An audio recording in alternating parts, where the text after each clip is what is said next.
떡이 떨어졌거늘 그들이 그를 구덩이에 던져 넣었으니 그가 거기에서 굶어 죽으리이다 하니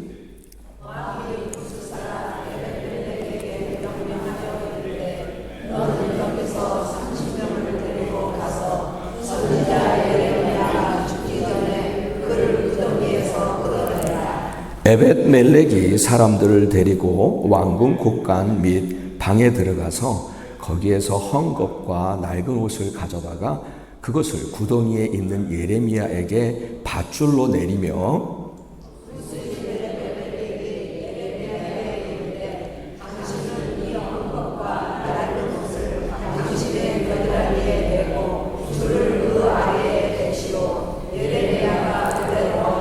계속하겠습니다. 그들이 줄로 예레미야를 구덩이에서 끌어낸지라 예레미야가 시위대 뜰에 머무니라. 아멘, 아멘. 오늘 이 말씀 속에서 우리 함께 은혜를 나누기를 원합니다.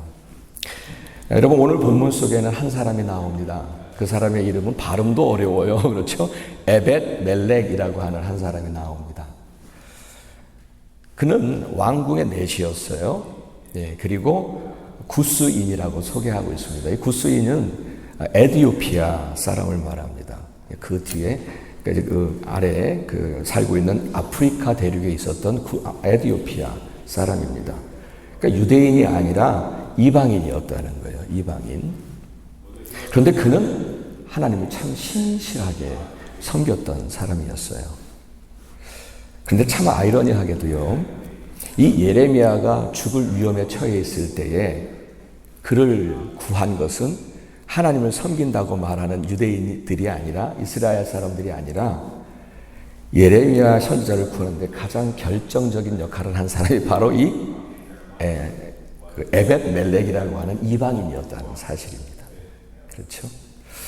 오늘 본문 우리가 읽었던 이 부분이 바로 그 사건을 기록하고 있습니다. 여러분, 우선 예레미야를 한번 생각해 보겠습니다. 예레미야. 여러분, 예레미야는 우리가 알고 있듯이 그는 하나님의 말씀을 전하는 선지자였습니다.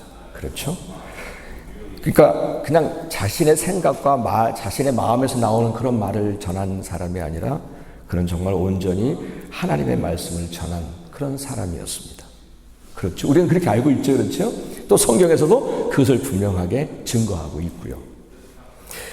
이렇게 그는 하나님의 말씀을 전하는 선지자였고, 그리고 그 말씀이 다른 사람들에게 불편함을 줄 수도 있고 분노하게 했던 말씀이었거든요. 그럼에도 불구하고 어떤 협박과 위협 앞에서도 그는 끝까지 하나님의 말씀만 전했던 사람이었어요. 우리는 그것을 잘 알고 있습니다. 그렇죠? 저는 그 예레미야를 보면서 오늘 이 시간에 우리가 그 예레미야를 사람으로 보지 마시고 하나님의 말씀으로 보자는 거예요. 그렇죠? 왜냐하면 그 사람은 하나님의 말씀만 전했던 선지자였잖아요. 그렇죠? 그리고 그가 입을 열면 모두 하나님의 말씀이었어요. 그것은 우리가 성경을 통해서 우리가 말씀하고 계세요. 예레미야는 하나님의 말씀만 전했던 참 선지자다. 우리는 그렇게 성경을 통해서 분명히 알기 때문입니다. 자, 그런데요, 그가 하나님의 말씀을 전했던 그 하나님의 말씀의 내용은 어떤 내용이었는지 아세요? 이런 내용이었어요. 왕이여, 우리는 바벨론에게 항복하고 바벨론 왕을 섬겨야 합니다. 이 말씀을 전한 거예요. 이것이 하나님의 말씀이셨거든요. 하나님의 뜻이었어요. 여러분, 근데 당시에 그 왕궁에서 권력을 잡고 있었던 고관들이라고 표현하고 있습니다. 이 권력에 있었던 대부분의 사람들은 어떤 마인드가 있었냐면 바벨론을 배척하고 애국을 의지해야 우리가 살 수 있다. 그렇게 다 마음 가운데 가지고 있었어요. 그렇게 믿고 있었던 사람들이 다 그 고관들이었어요. 권력을 쥐고 있었던. 그런데 그들 앞에서 아니다. 하나님께서는 말씀하신다. 애국을 의지하지 말고 바벨론을 섬겨야 한다. 바벨론 왕을 섬겨야 한다. 이렇게 말을 하니까 그 사람들이 얼마나 불편하겠습니까? 그것을 듣는 게. 그런 심판의 메시지를 듣는 게 힘들었을 거 아니겠습니까? 그러니까 자기들이 생각한 것과 정반대의 말씀을 지금 듣고 있으니까 얼마나 불편하겠어요. 결국 그들은 너무 불편하니까 듣는 게 싫으니까 예레미야를 죽이려고 합니다.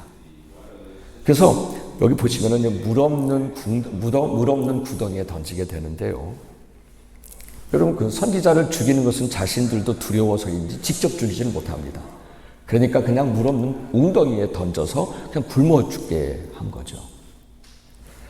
저는 이 모습을 상상하면서 어떤 생각을 하게 되냐면, 이거는 사람을 던졌다기보다는, 사람을 웅덩이에 던졌다기보다는 앞부분에 제가 말씀드렸듯이 하나님의 말씀을 웅덩이에 던졌구나, 이런 생각이 들었어요. 하나님의 말씀을 웅덩이에 던진 거예요. 그가 전하는 하나님의 말씀을 듣기 싫으니까 그 하나님의 말씀을 웅덩이에 던졌구나. 그래서 오늘 그런 의미에서 오늘 제목을 웅덩이에 던져진 하나님의 말씀, 이렇게 정해본 거죠.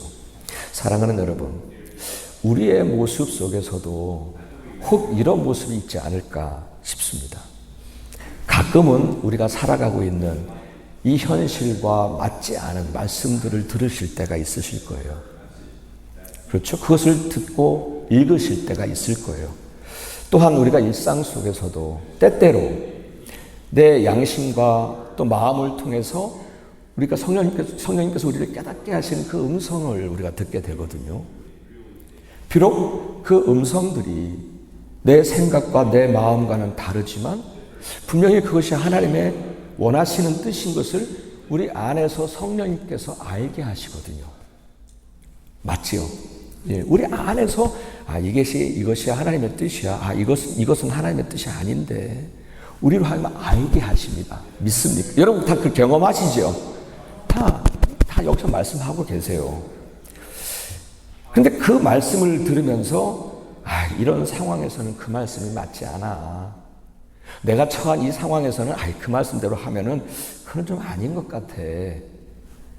라고 하는 그 생각과 함께 그 들려진 말씀을, 그 읽었던 말씀을, 깨달아진 말씀을 그냥 내 마음 한 곳에 웅덩이에, 구석에 있는 웅덩이에 그냥 던져버릴 수 있다는 거예요. 하나님의 말씀이 내 판단과 내 생각에 맞지 않으니까 불편한 거죠. 그러니까 그냥 웅덩이에 던져버리는 거예요. 여러분, 예레미야를 던진 게 아니라 하나님의 말씀을 던진 거잖아요. 그렇죠? 사랑하는 여러분, 우리가 하나님의 말씀을 대할 때 겸손함과 경외하는 마음으로 하나님을 대하는 것이 마땅하다 믿습니다. 아멘. 그렇죠? 그래서 가장 대표적인 성경 속의 인물이 바로 사무엘이에요. 사무엘이 뭐라고 말하냐면 이렇게 말합니다. 주님, 말씀하옵소서.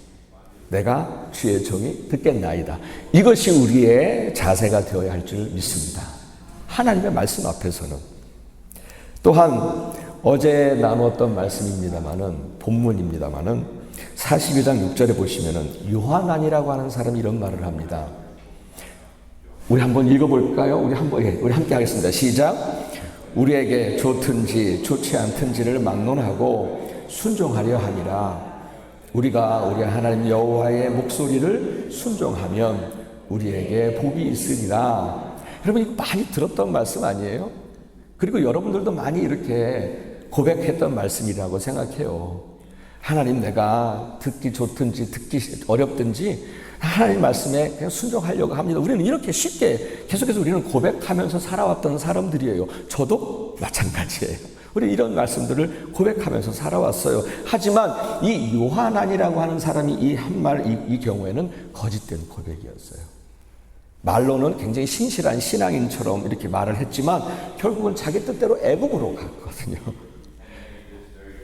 바벨론으로 가는 것이 하나님께서 말씀하신 건데 결국은 그냥 자기는 애국으로 갔거든요. 예, 거짓된 고백이었거든요. 그런데 여러분, 저와 여러분은 이 말이 거짓된 고백이 아니라 정말 진실된 고백이 되어지기를 간절히 바랍니다. 하나님, 나에게 좋든지 내가 좋지 않든지 막론하고 내가 주님 앞에 당신의 말씀에 순종하겠습니다. 우리가 이렇게 하나님의 여호와의 말씀을 순종하면 우리에게 복이 있을 줄 믿습니다. 이것이 우리의 진정한 진실된 고백이 되어지기를 간절히 바랍니다. 아멘. 아멘. 이어서 생각할 것은 이렇게 사람들이 듣기 불편해해서 웅덩이에 던져진 그 말씀을 그냥 그대로 두지 않고 다시 끌어낸 사람이 있었습니다.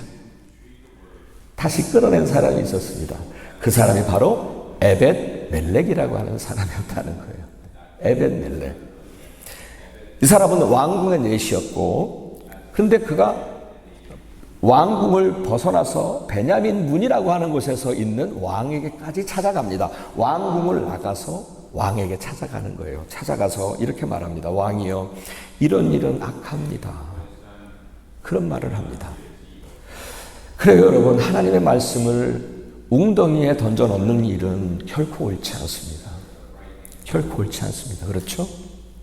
다행히도 그 말에, 그 고언이죠. 사실 어떻게 감히 왕한테 그런 어려운 말을 하겠어요. 근데 그 말을 이 왕은 듣고, 이대로 두면 안 되겠다 싶었던 것 같아요. 그래서 얼른 명령을 내리죠. 예레미야가 죽기 전에 빨리 그 웅덩이에서 그를 끌어내라. 그렇게 명령을 합니다. 웅덩이에 던져진 하나님의 말씀이 그대로 사라지기 전에 다시 끌어내라 한 것이죠. 예레미야를 미워했던 고관들에 둘러싸여 있었던 이 시드기야 왕의 현실을 보면 그가 예레미야를 다시 웅덩이에서 끌어낸다는 것은 그리 쉬운 결정이 아니었습니다.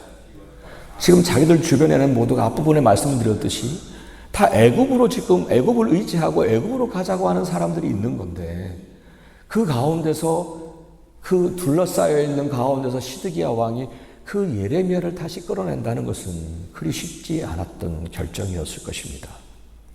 그래요, 여러분. 우리가 이미 내 생각과 내 판단을 따라서 내 마음 웅덩이에 던져버리는 하나님의 말씀들이 있지요. 그것을 다시 내 삶의 자리로 끌어낸다는 것은 쉽지 않은 일이에요. 결코 쉽지 않은 일이에요. 아주 쉬운 예가 있어요. 그것은 미움과 용서라고 하는 것을 보면 알 수 있어요. 우리는 사실 우리가 살아가면서 미움이라고 하는 감정, 그리고 또 용서라고 하는 그런 것들이 항상 우리들의 삶을 가지고 있잖아요. 근데 내가 너무 미운 사람 앞에서 하나님께서 미워하지 말라라고 하는 하나님의 말씀이 들려졌을 때 어쩌면 나는 내 안에 던져놓은 그 말씀을 웅덩이에 던져놓은 그 말씀을 다시 끄집어내는 것은 쉽지 않을 거예요. 너무 미운데 어떻게 해요, 그거를. 그렇죠? 쉽지 않으실 거예요. 용서하라고 하는 말씀도 마찬가지입니다. 하나님은 우리에게 용서하라고 하시잖아요. 그런데 도저히 용서가 되지 않는 사람 앞에서 용서가 되지 않는데 그 말씀을 다시 끄집어내야 돼요. 내 마음의 한 구석에 웅덩이에 던져놓았던 용서하라고 하는 하나님의 말씀을 다시 끄집어내서 내 삶으로 나타내야 되는데 이게 쉬운 일이 아니잖아요. 여러분 솔직히 경험하셨죠? 저도 사실은 여전히 싸우고 있는 중이에요. 이전에 그 부분 때문에. 여러분들도 아마 용서하라, 미워하지 말라, 이런 부분에 대해서 어떤 때는 정말 내 마음 한켠에 있는 웅덩이에 던져놓고 싶은 그 말씀 드릴 거예요. 그러나 그걸 다시 끄집어내는 거 쉽지 않더라고요. 그렇습니다, 여러분. 내 마음의 웅덩이에 던져진 그 말씀들을 다시 끌어낼 때는 이 에벳 멜렉처럼 어떤 불이익도 예상을 해야 합니다. 내 자아와 내 자존심까지 다 내려놓아야 하는 그런 어려움도 예상해야 합니다. 그래도 이것은 하나님의 말씀이라고 하는 것을 내가 솔직히 알잖아요. 그래, 하나님께서 내게 무엇을 원하시는지 다 알잖아요. 그러면 그 말씀을 두려워하면서 그 말씀을 다시 내 삶으로 끌어내라고 하시는 말씀임을 믿습니다. 아멘. 끌어내야 합니다. 그리고는요, 여러분, 다른 사람의 눈치를 보지 마세요. 이 시드기야는 다른 사람의 눈치를 보아서 망했던 사람이에요. 하나님의 말씀 앞에 우리가 눈치를 보아야 할 것은 오직 한 분이십니다. 하나님의 눈치를 보시기를 축복합니다. 하나님의 눈치를 보셔야 됩니다. 그분의 눈치를 살피셔야 합니다. 만일 사람들의 눈치를 보다가는 그냥 내 삶을 그냥 그렇게 그 웅덩이에 있는 그 말씀을 끌어내지를 못하는 거예요. 시드기야가 분명히 예레미야가 하나님의 말씀을 전할 때에 그것이 하나님의 말씀인 것을 그는 분명히 알았어요. 이 시드기야는. 그런데 자기 주변에 많은 고관들이 다 그냥 애굽으로 가야 한다, 애굽을 의지해야 한다 이러니까 눈치를 보느라고 그 말씀을 따르지 못해요. 그 말씀에 결국 순종하지 못해요. 심지어는요, 이런 이유까지 됩니다. 뭐라고 얘기하냐면, 내가 말씀대로 순종하면 이미 바벨론에 투항한 백성들에게 내가 체면이 서지 않습니다. 그리고 혹이라도 그들에 의해서 내가 학대를 당할까 두렵습니다. 그래서 내가 못합니다. 이렇게 변명을 하는 거예요. 이게 그가 이유를 댄 것 중에 하나예요. 그래요, 여러분. 그는 하나님의 말씀 앞에서 사람들의 눈치를 보느라고 결국 하나님의 말씀에 따르지 않고 순종하지 않았던 거예요. 결국 그는 비참하게 바벨론으로 두 눈이 뽑힌 채로 바벨론으로 끌려가요. 여러분, 오늘날에도 교회 안에 누룩처럼 들어와서 번지고 있는 인본주의가 있어요. 우리 교회 안에는 없어요. 우리 교회 안에는 없죠? 인본주의가 들어와요. 누룩처럼 그것이 들어와서 번지고 있어요. 기독교 지도자들이 사람과 세상의 눈치를 살피느라고 정작 하나님의 말씀을 온전히 붙잡지 못하고 사람들에 맞게 혹은 세상의 사상에 맞게 왜곡을 시키고 하나님의 말씀을 따라가지 않는다는 사실입니다. 이것이 우리에게는 아픈 경험이잖아요. 그렇습니다, 여러분. 하나님의 말씀을 따르고 순종하는 거에는 용기가 필요합니다. 내가 따르기 너무 어려우니까 이거는 내 상황에 맞지 않아 라고 그냥 내 마음 한켠 웅덩이에 던져버린 그 말씀을 다시 끄집어내서 내 삶에 적용하고 내 삶에서 그 말씀대로 살려고 하면 여러분, 용기가 필요합니다. 세상과 현실, 닥쳐있는 세상과 현실을 넉넉히 이길 수 있는 용기, 그것을 뛰어넘을 수 있는 용기,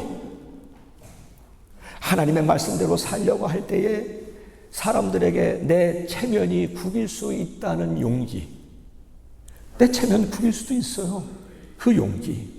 때로는 살면서 내가 하나님의 말씀대로 살려고 하는데 불이익을 당할 수 있다는 용기,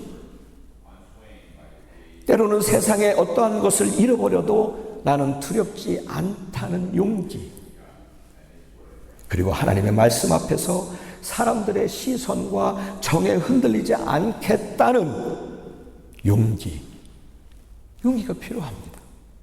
여러분, 이것이 충성이라고 믿습니다. 하나님과 그분의 말씀에 충성하는 것입니다. 아멘. 아멘. 사랑하는 여러분, 하나님은 우상이 아니십니다. 하나님은 오늘도 살아계신 분이심을 믿습니다. 그래서 그분은 분명히 우리에게 그분의 음성을 들려주십니다. 우리가 그분의 음성에 귀를 기울이면 반드시 그분은 말씀하시고 알려주십니다. 어떤 방식으로든지, 때로는 성경을 읽을 때에, 때로는 설교를 통해서, 때로는 어떤 환경과 상황을 통해서, 혹은 사람들을 통해서, 그리고 혹은 내 안에 내주하시는 성령님의 감동하심을 통해서 그분은 분명히 우리에게 말씀하십니다. 믿으시죠? 그분은 살아계시잖아요. 우리 살아계신 하나님 믿는 거지 우상을 지금 섬기는 거 아니잖아요. 그런데 그 말씀이 혹 나에게 내 상황에 아닌 것 같아, 혹은 내가 듣기 거북하고 불편한다 할지라도 때로는 분노가 생길 수도 있거든요. 여기 사람들처럼, 여기 유대인들처럼 분노가 생길 수 있거든요. 그렇다고 여러분, 그 말씀을 내 마음 구석에 있는 웅덩이에 던져버리지 마시기를 바랍니다. 그 말씀 던져버리지 마시기 바랍니다. 그저 하나님의 말씀 앞에 겸손하시고 그 하나님의 말씀을 두려워하는 모습이 되기를 간절히 바랍니다. 이것이 하나님을 경외하는 삶이죠. 그것이 이 혼란스러운 세상을 살아가는 동안에 우리를 지혜롭게 살게 할 것이고 하나님의 형통케 하시는 복을 누리게 될 줄 믿습니다. 여러분, 혹 웅덩이에 던져버린 말씀 있으세요?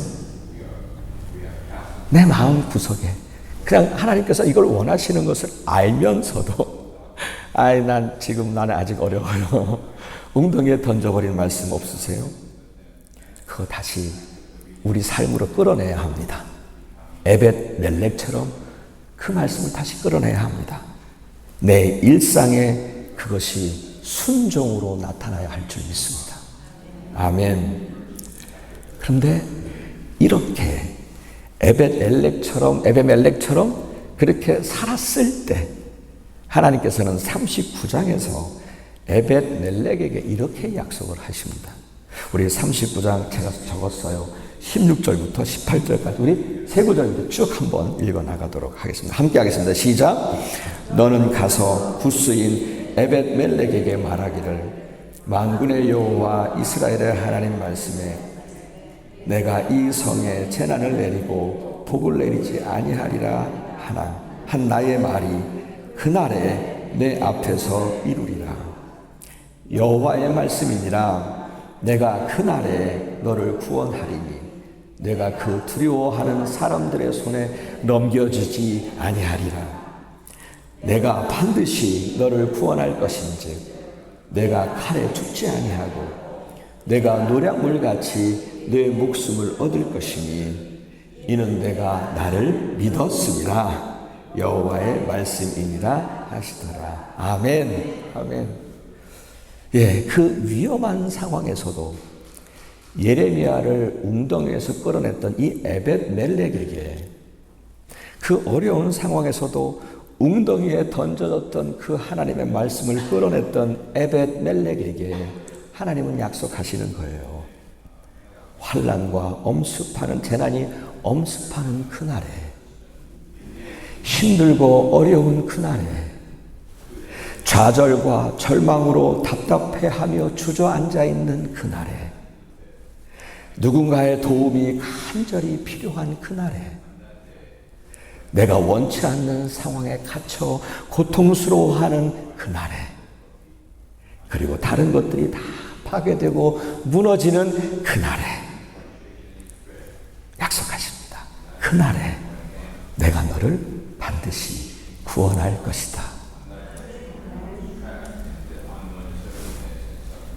내가 너를 해하려고 하는 사람들이 달려들어도 그들 손에 넘겨지지 않을 것이다. 반드시 너를 구원할 것이다. 이는 내가 나를 믿었습니다.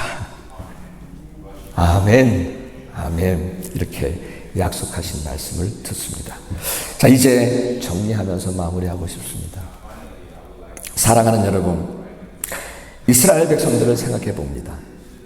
그들은 얼마 후에 하나님의 진노 가운데 예루살렘이 망하고 큰 고통의 날이 오게 될 것을 몰랐습니다. 하기야 누가 알겠습니까? 그렇죠? 예, 얼마 후에 괜찮습니다.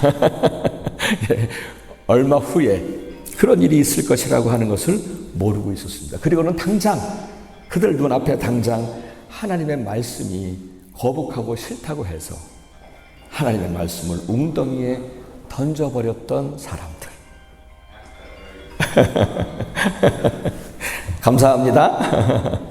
예, 그랬잖아요. 이스라엘 백성들이 그랬잖아요. 그렇죠? 정말 우리는 그 뒤를 몰라요.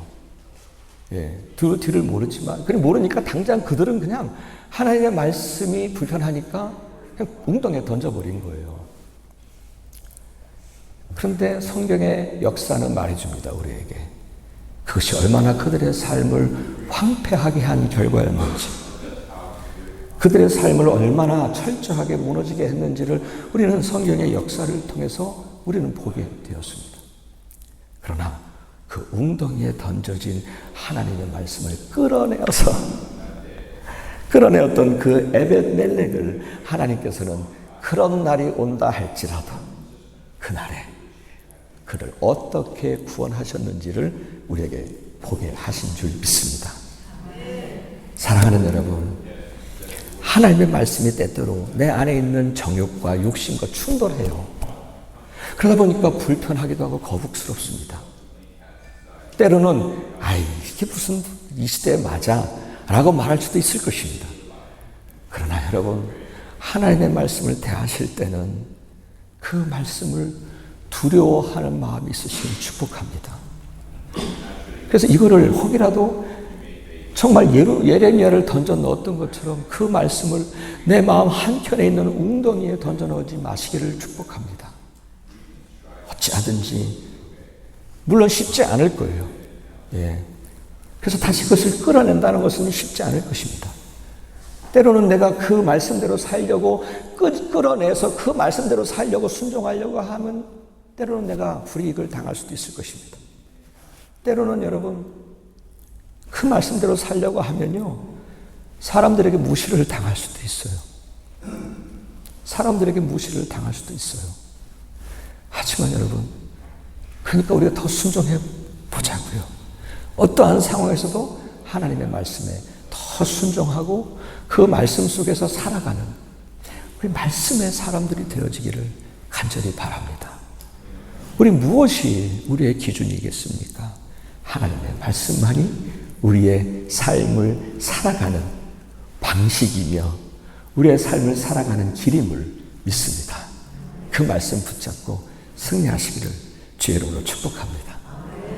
아멘. 아멘.